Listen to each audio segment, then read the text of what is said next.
최근 일본의 지하철에 엽기적인 괴한이 등장해 화제가 되었습니다.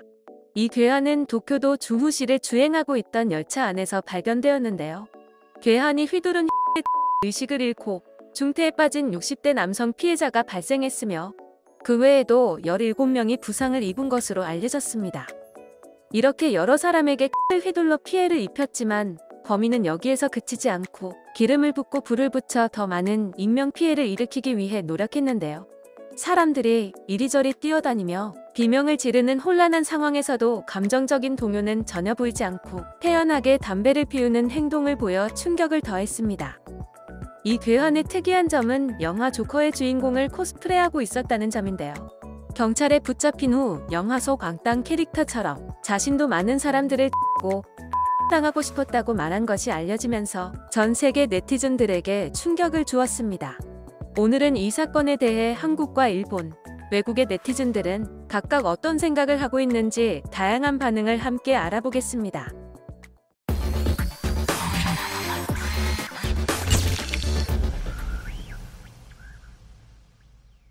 참고 인내하고 예의 갖추라는 걸 중요시하는 일본 사회, 엄청난 인고 속의 외로움과 차별 등등 그 안에서 쌓인 것이 사이코처럼 폭발하는 듯. 혼내와 다테마에로 속마음은 철저히 숨기지. 조금이라도 다르면 사회에서 배격되지. 철저한 사각틀에서 무난 행위를 하면 대체되고 사회로부터 격리시키고 있는데 사회에서 저런 문제가 안 나오는 것이 신기할 뿐. 한국도 그런 문화가 있는데 극단화된 일본에서는 어떨까? 이렇게 사회 문제로 대두되네요. 전에도 저런 사건 몇 번 있었고 특히 살인가스 사건도 있었는데 일본은 진짜 묻지마 범행이 많은 듯. 그나마 다행인 게 오징어 게임 코스튬 안에서 다행이지. 그거 하고 했음 또 반한 감정 부추긴다. 미쳤나? 선거 갖고 싶어서 범행을 저지르다니 말이 돼? 죽을 거였으면 자기 혼자 곱게 죽을 것이지 왜 꼭 남한테 피해를 줘가면서까지 그래야 해? 진짜 시민들은 무슨 죄야? 안타까워 진짜. 창문으로 도망친 이유는 일본 스크린 도어가 수동으로 넘을 수 없기 때문입니다. 정확히는 열 수는 있는데 정위치 정차했을 때 자동으로 열리는 부분은 수동으로 못 열고 그 옆에 각각 막혀있는 부분은 수동으로 열 수 있음. 다만 그 사실을 거의 모든 일본인이 이번 사건 때문에 처음 알아서 문제가 되었어요. 차보다 전철을 이용하는 것이 빨리 도착하기 때문에 외출에 전철을 사용하는 일이 많았지만 계속해서 이런 일이 일어난다면 전철을 타는 것이 무서워지겠네요. 번거롭지만 차로 이동하는 것이 좋다고 생각합니다. 여름 방학이나 연휴 중에 초등학생들이 스스로 지하철을 타고 할아버지, 할머니 댁에 놀러 갈 수 없는 시대가 되고 있어서 너무 슬픕니다.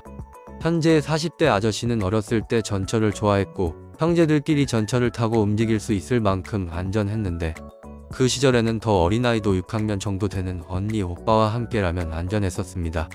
그런데 지금은 아닙니다. 너무 많이 보도하면 흉내내는 사람이 있을 수 있으니까 보도는 조용하게 하는 것이 좋다. 기차와 지하철은 치안이 나쁜 놀이기구가 되어가고 있다고 생각합니다. 하지만 생활에 빠져서는 안 되는 이동수단인 만큼 어떻게든 방법을 생각해내야 한다고 생각합니다. 적어도 지하철만큼은 보안을 강화할 수 있었으면 좋겠습니다. 아이를 낳고 나서 보니 더욱 무서워지는 것은 어쩔 수 없네요. 평소 길을 걸을 때도 이상하게 다가오는 사람이 있다면 경계하는 등 조심하지만 가끔 기차를 타지 않으면 안 되는 상황이 생겨 아이가 이상한 사람을 자극하지 않도록 주의해 주기를 기도하면서 타고 있습니다. 왜 이런 세상이 되어버린 것일까요? 정신 건강의 중요성을 알게 해준 좋은 예입니다. 사람들에게 정신 건강에 대해 교육하고 정신 건강 유지의 중요성을 강조해야 합니다. 왕따는 일본에서 심각한 문제입니다. 일본의 왕따 문화는 물리적 왕따보다 더 나쁜 것 같아요.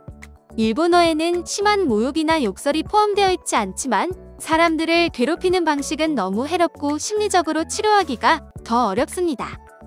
일본에서 정신건강에 대한 논의가 확대되고 있는 것 같아 흥미롭습니다. 도움을 구하는 것에 낙인이 찍혀 도움을 받을 수 있음에도 불구하고 도움을 받지 못한다면 그들은 자신과 다른 사람들을 계속해서 해칠 것입니다. 저는 정신건강, 특히 팬데믹 기간 동안 최우선 되어야 하는 것이 정신 건강이라고 생각합니다. 스스로를 해치는 것과 이렇게 남을 해치는 공격은 점점 더 만연해질 것이며 그것을 막기 위해서 정신 건강을 챙겨야 합니다. 어렵고 민감한 주제이지만 많은 사람들의 의견에 동감하고 있습니다. 일본 사회는 정신 건강에 대해 억압하는 것을 멈추고 증오나 우울, 깊은 슬픔과 연관이 되어 있는 불필요한 사건을 멈추어야 합니다. 모든 사람들이 자신의 문제나 삶을 같은 방식으로 처리하지 않습니다. 어떤 사람들에게는 더 많은 보살핌이 필요할 수도 있겠죠. 너무 같은 방식을 강요하는 것은 좋지 않습니다. 나는 일본에서 5년을 살았고 그 나라의 나쁜 면에 대해 잘 알고 있습니다. 일본인들이 총을 사용할 수 있었다면 그 나라는 혼돈이 될 것이라고 생각합니다. 추가하자면 나는 일본 구치소에서 일했었습니다. 나라의 특정 지역에서는 너무 많은 을 사용하고 있더군요. 각국 네티즌들의 생각을 모아서 보니 흥미롭지 않으신가요?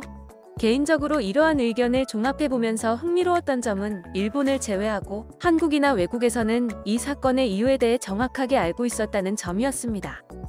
일본 사람들은 단순히 사이코 한 명 때문에 이 사건이 발생했다고 생각하는 사람들이 많았지만 객관적인 시각에서는 개인의 생각과 아픔을 억압하고 시시하는 사회적 분위기가 심각한 문제로 보이는 것입니다.